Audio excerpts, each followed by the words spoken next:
Bu qizim 8 ta oltin medalni olib, butun Osiyoni lol qoldirdi. Demak, boshlaymiz. Birinchi oltin medal nimadan bo'ldi? 1500 metr. Yugurishdan. Ikkinchisi 800 metr. uchinchisi 400 metr. to'rtinchisi 200 metr. beshinchisi 100 metr.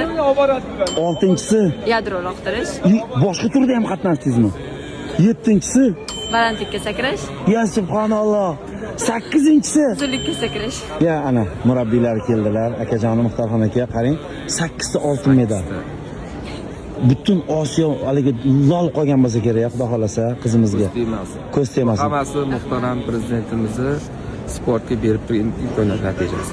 Rahmat. Sizlarga ham kattakon rahmat. Ota yo'qolacham keldim. Ana. Assalomu. Tabriklaymiz. Ardın shunaqangi O'zbekistonimiz madhiyasini butun dunyoga yangratib, bayrog'imizni hammadan baland qo'llarib yurish sharafi sizga davomiy Xudo xolasa Xudo nasib qilsin. Menga aytgan murabbiylar, yugurishdan bizdan sportchi chiqmaydi, bizning genimizda yo'q degan. Mana Chiroyliligini 5 ta disiplinada.